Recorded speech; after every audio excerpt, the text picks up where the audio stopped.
नमस्कार। भारतीय टुडे 21 से मैं आरपी पंडित आपके साथ हूँ। देखिए, मैं कई दिनों से थोड़ा सा करनाल से बाहर था, लेकिन अपनी भूमिका निभाते हुए आज फिर मैं जिला करनाल के हल्का घरौंडा से पप्पू लाठर जी के साथ हूँ, जो कि कांग्रेस के बहुत वरिष्ठ और मेहनती नेता हैं। लाठर साहब, मैं ये पूछ रहा था, आज आपको बात कर रहा था, आपसे चर्चा करना चाहता हूँ कि जिस तरह से खाड़ी में युद्ध चल रहा है और ऐसे माहौल में देश को बहुत ज़्यादा सुरक्षित रहने की आवश्यकता है, लेकिन विपक्षी पार्टी यानी कि कांग्रेस पार्टी और खासकर आपके जो वरिष्ठ नेता हैं श्री राहुल गांधी जी, वो जगह जगह बीजेपी को घेरते नजर आ रहे हैं। धन्यवाद। मैं ये भारतीय टुडे का स्वागत करता हूँ, आपका अभिनंदन करता हूँ। आपने टाइम निकाल लिया काफ़ी टाइम के बाद। तो मेरा जैसे आपका सवाल है, भाई राहुल गांधी जी या विपक्ष बीजेपी को घेरने की कोशिश कर, या युद्ध चल रहा है, तो ये मतलब युद्ध तो किसी भी देश के लिए या दुनिया के किसी भी हिस्से के लिए या पूरी दुनिया के लिए अच्छी बात नहीं होती। उसका नुकसान तो हर देश को चाहे थोड़ा या ज़्यादा भुगतना ही पड़ता है। लेकिन कई बार परिस्थितियाँ ऐसी हो जाती हैं अपने गांव में, मोहल्ले में, घर में, जैसे महाभारत थी। महाभारत भी मतलब बड़ी युद्ध टालने की कोशिश हुई है, लेकिन कोई और रास्ता नहीं था। तो जहाँ तक ये भाई आपने कहा राहुल गांधी जी घेर रहे हैं सरकार को, तो राहुल गांधी जी तो जो देश के ऊपर मान लो आर्थिक रूप से संकट आने वाला आ रहा है, आ ही गया असल में। तो 2.25 लाख तोड़ा सोना हो रहा है, युद्ध से पहले हो गया था। 2014 में सोने का रेट देख लो। कोई भी 80% या 70% देश की जनता अपनी दी बेटी के लिए, बहू बेटी के लिए टूम बनवाने की सोच भी नहीं सकती।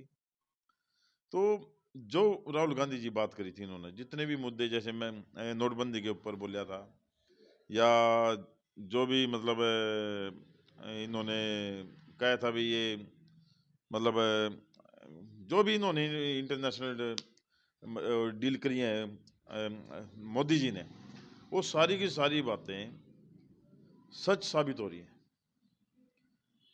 खास तौर पे जो फाइनेंस मिनिस्टर, हमारा फाइनेंस मंत्रालय है देश का, हमारा अर्थव्यवस्था, आर्थिक ढांचा बिल्कुल तहस नहस हो चुका है। लेकिन उसको दिखाया ये जा रहा है देश में, भाई नहीं, हम आर्थिक रूप से तरक्की कर रहे हैं। नहीं, जैसे कि कल संसद में बोलते हुए हमारे देश के प्रधानमंत्री मोदी जी ने बोला है कि कोरोना काल जैसी स्थिति से हम, हो सकता है ऐसी स्थिति आ जाए, उसमें भी सब ने मिलजुल कर निपटे हैं, तो इसमें भी सबको तैयार रहना चाहिए। देखो, ऐसा है, देश के ऊपर कोई संकट आए तो सारी की सारी जनता उसके लिए तो मतलब हमेशा देश के लिए तो तैयार रही है। विपक्ष की पार्टियां भी तैयार रही हैं, राहुल गांधी जी भी तैयार रहे हैं। तो विपक्ष का राहुल गांधी जी का तो मतलब सवाल ये है हमेशा, भाई ये जो संकट इस तरह के आते हैं और उनसे जो निमटने का नीतियां जो हैं वो आपकी ठीक नहीं है। उसमें सारे विपक्ष को साथ लेकर चर्चा कर लो।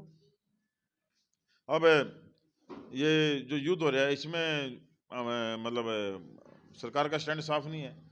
ईरान जो है, ईरान ने आज तक हमेशा हिंदुस्तान का साथ दिया है। तो मोदी जी कभी ईरान की बात के हक में बोलने लग जाते हैं, कभी अमेरिका के हक में बोलने लग जाते हैं।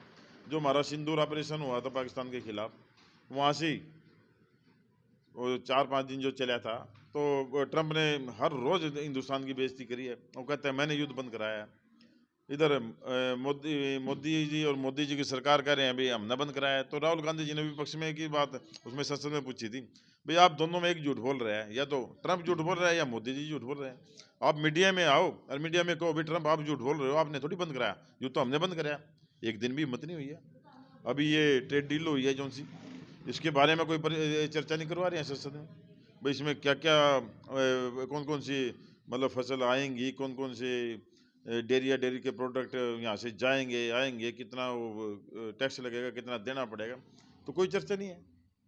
और इसमें जैसा कि मतलब सुनने में रहा है, अगर ये ट्रेड डील फाइनल होगी तो किसान तो खत्म ही हो जाएगी, हमारी किसानी जो 70% है। तो देखिए, मैं हल्का घरौंडा के कांग्रेस के वरिष्ठ नेता पप्पू लाठर जी से बात कर रहा था, और इन्होंने बहुत ही सूझबूझ के साथ देश की समस्याओं से लोगों को अवगत कराने की कोशिश की और कहा कि आने वाला समय जैसा भी हो, मिलजुल कर पूरा देश सरकार के साथ रहेगा, क्योंकि कोरोना काल में भी सरकार के साथ रहे हैं। और जब जब कोई ऐसी युद्ध की परिस्थिति आई, जैसे सिंदूर में भी, उसमें भी ऑपरेशन सिंदूर में भी विपक्ष उनके साथ था। हम आगे भी रहेंगे अगर देश के ऊपर कोई संकट आता है। तो मैं इसी तरह दोबारा से लाठर साहब से फिर किसी से मैं वार्ता करूंगा। तब तक के लिए जय हिंद, जय भारत।